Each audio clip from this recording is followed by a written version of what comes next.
their customers and not sharing the data of the customers of these restaurants with them.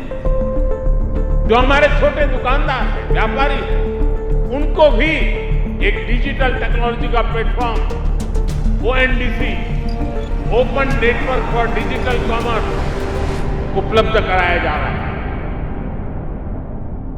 धमाल, बस एक ही शब्द में ले, पहले सरकार लाए UPI। ये एक ऐसा सिस्टम बन गया जिसको एज इंडियंस अब तो रिक्शा सब्जी वाले से तक एक होटल तक सब ये UPI यूज करते हैं और हमारी लाइफ कितनी बेटर हो गई है। और इसको छोड़ो, बाहर के लोग हमें देख के बोल रहे हैं इनके पास UPI आ गया है, बेस्ट टेक्नोलॉजी। और शायद ऐसा ही कुछ आ रहा है ONDC।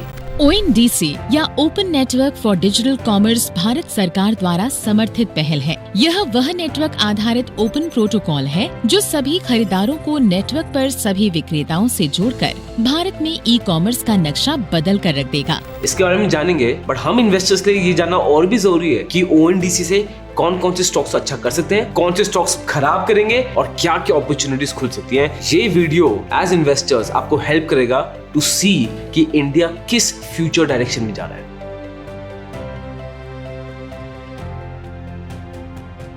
तो दोस्तों, गोयला आ गया है, बट अब ज्यादा मुझे टाइम ना वेस्ट नहीं करना, मैं सीधा उतर रहा हूं टॉपिक पर। अब जैसे UPI था, UPI क्या है? दो बैंक्स होते हैं, उसके बीच में UPI का प्लेटफॉर्म है, तो इजीली ट्रांजैक्शन हो सकता है। This is what the UPI platform is, simple. अब ऐसे ही कुछ समझ लो ONDC है। ONDC एक प्लेटफॉर्म है जहां पे buyers, sellers, logistic providers, payment gateways सब इकट्ठा होते हैं, सब एक दूसरे से बिजनेस करते हैं and it is a win win win situation. इसका एम क्या है? जो ई-कॉमर्स वेबसाइट्स हैं जैसे Amazon हो गया, स्विगी, जोमेटो भी आई वुड से एक तक ई-कॉमर्स ही है, they are in restaurants but they are in e-commerce. इन टाइप के प्लेटफॉर्म्स ना, दे आर नॉट डेमोक्रेटाइज्ड। यहाँ पे काफी अनफेयर प्रैक्टिस होती हैं जिसके बारे में आगे बात करेंगे। ONDC एक ऐसा प्लेटफॉर्म होगा जो इन सब को हटाएगा। सारे जो एग्रीगेटर्स अपने फायदे के लिए चीजें करते हैं उन सब को हटा के एक सिंपल प्लेटफॉर्म देगा जहां पे सब ग्रो कर पाए and it is going to be fantastic. और गोइंग टू बी क्या हो ही रहा है, बैंगलोर में ही सबसे पहले लॉन्च हुआ था, फिर सितंबर 2022 के बाद बहुत सारी दूसरी सिटीज में ONDC लॉन्च होने लग गया। भर भर के people are coming on this platform, people are using this platform. मतलब ऑलरेडी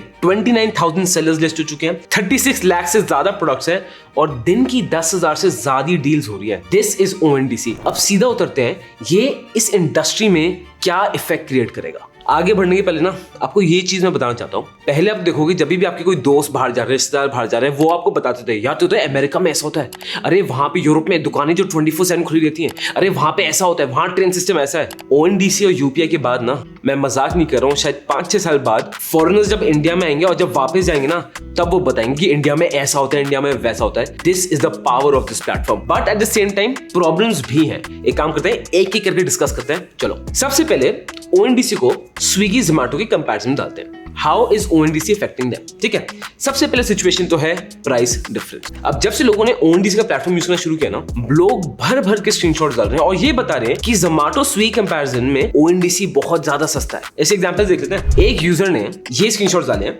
जहां पे he ordered big tandoori paneer burger, Zomato में 359 का था, स्विगी में भी 359 का था और ONDC में 270 का था।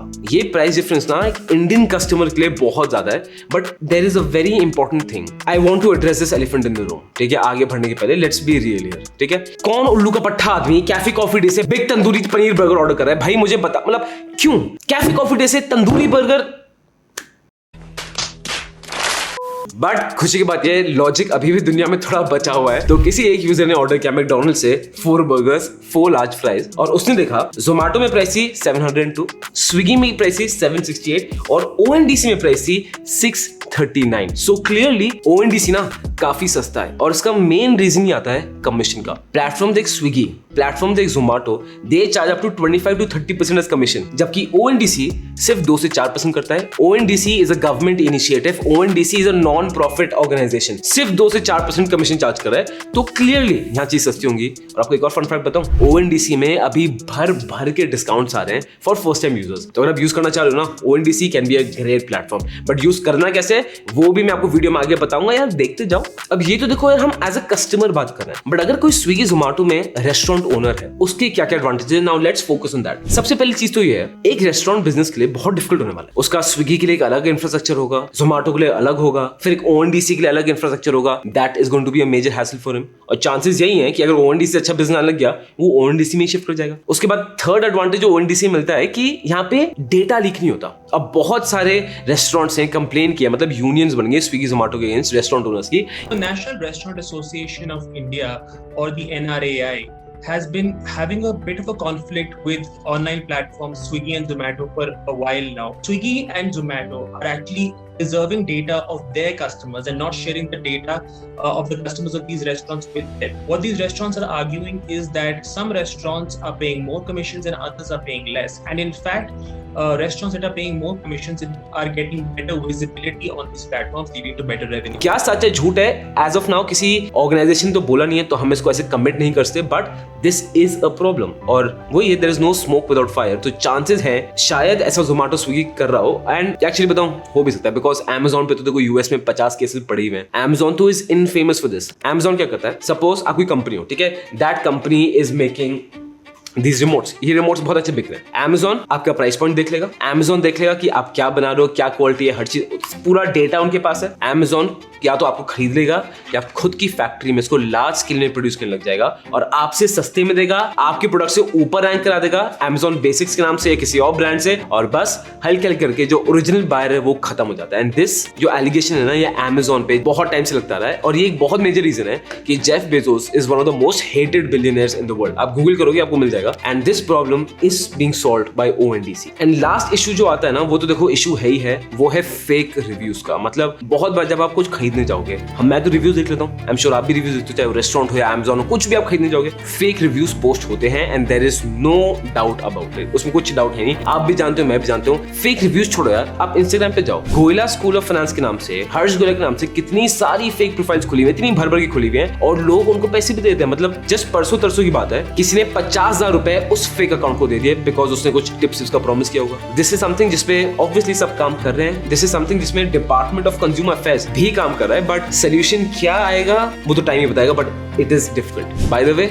अगर आपको YouTube में देख रहे हो तो शायद आपको ऐसा कंटेंट पसंद आता है, तो देखो सब्सक्राइब और बेल आइकन तो आपने दबाई दिया होगा, बट आपको शॉर्ट फॉर्म कंटेंट चाहिए तो भाई इंस्टाग्राम पे जाओ, गोयला का पूरा पेज है, वहां पे भी धमाल मच रही है। अब ये तो बड़े अच्छे पॉइंट्स हो गए, बट खराब पॉइंट्स भी हैं, एंड पर्सनली स्पीकिंग ना, ये पॉइंट्स मेरे लिए बहुत ज्यादा इंपॉर्टेंट है। सबसे पहली चीज लॉजिस्टिक्स। अब स्विगी, जोमेटो, Amazon, मैं इन तीनों को एग्जांपल लेता हूँ, इनके पास खुद का डिलीवरी पार्टनर इंफ्रास्ट्रक्चर है। ये जैसे ही ऑर्डर आएगा आपको बताएगा इतने टाइम पे पहुंचेगा, एक वेरीफाइड बंदा होगा, कॉलर होगा, नेम होगा, मतलब it's a proper system. ONDC is a open source platform, वहां पे लॉजिस्टिक्स में इशू क्या आएगा क्या नहीं आएगा वो देखो टाइम ही बताएगा। एंड मोस्ट ऑफ रेस्टोरेंट्स तो खुद का लॉजिस्टिक्स रखना ही पड़ेगा, जो शायद उनको स्विगी जोमेटो की कमीशन से ज्यादा महंगा पड़ सकता है। दूसरी प्रॉब्लम जो ओएनडीसी में है, मिडिल मैन ही नहीं है। अब मैं Amazon से कितनी बार क्यों ऑर्डर करूं, बिकॉज मुझे पता है कि मैं Amazon से ऑर्डर करूंगा, नहीं हुआ रिटर्न, पैसे वापस, नो झंझट, नो बकवास, नथिंग। एक मेल करो, पैसे पूरे के पूरे मेरे अकाउंट में वापस। ओएनडीसी में ऐसा होना बहुत मुश्किल है, बिकॉज इतनी टाइट रेगुलेशन उस प्लेटफॉर्म में हो, इट्स डिफिकल्ट, एंड मिडिल में नहीं है। कौन आपको सर्विस गारंटी कर रहा है पता नहीं। तो कस्टमर सेटिस्फैक्शन जो आपको Amazon जैसे प्लेटफॉर्म में मिलती है, क्या वो ओएनडीसी मोस्ट लेवल की मिलेगी? Chances are little less, but time ही बताएगा। और आप इसको यूज कैसे कर सकते हो? आपको कोई ऐप डाउनलोड नहीं करनी है, सिंपली सर आपकी पेटीएम की ऐप में है, आपकी फोन पे की ऐप में है, पेटीएम की ऐप में है, मीशो की ऐप में है, ये उस ऐप में ही इंटीग्रेट हो जाता है, एंड पेटीएम इससे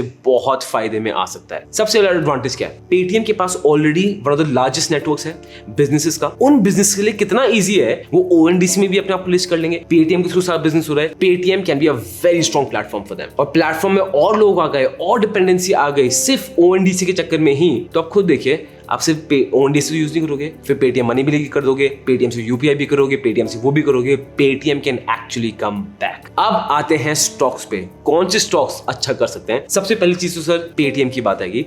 Paytm can do very very well. Again time will tell how they incorporate, time will tell क्या क्या पॉलिसी आती है, but Paytm has a good possibility. उसके बाद जो लॉजिस्टिक्स कंपनीज हैं, एक तो डिलीवरी हो गई जिसका आईपीओ आया था recently, that company can do well because यहाँ पे लॉजिस्टिक रिक्वायरमेंट होगी। And I think Reliance can do very well. Why am I saying this, is because Reliance किसको ओन करता है? ग्रैब गब और डंजो को। ये भी लॉजिस्टिक्स कंपनी है, तो एडवांटेज इनको मिलेगा ही मिलेगा। अब आते हैं कौन से स्टॉक्स खराब करेंगे। सबसे पहली जो पॉसिबिलिटी है वो तो जोमेटो की ही है। हाँ, जोमेटो का एडवांटेज है, एक मिडिलमैन है यार। इसको जोमेटो सिर्फ खाना नहीं देता, आपको डिस्काउंट देता है, एक इंटरेक्टिव प्लेटफॉर्म, एक सुंदर प्लेटफॉर्म है, ब्यूटीफुल है। ओएनडीसी में शायद वो एडवांटेज ना हो, बट इंडियन कस्टमर है, वो तो सस्ते के पीछे भागेगा और ओएनडीसी का इसमें फायदा हो सकता है। दूसरा, इंडिया मार्ट जो प्लेटफॉर्म है for B2B big merchants, bulk sellings, bulk buyers, ONDC can take its market share very easily. ONDC वो प्लेटफॉर्म है जहां आप कपड़े खरीद सकते हो, कैब्स बुक कर सकते हो, मूवी टिकट्स बुक कर सकते हो, ग्रोसरीज, खाना, हर एक चीज। जो टेक्नोलॉजी इंडिया में आ रही है ना यार, मेरे गूज़बम्स आ रहे हैं, मुझे रोंगटे खड़े हो रहे हैं, because I have no doubt in my mind कि हमारा देश बनेगा the number 1 economy in the world. जय हिंद।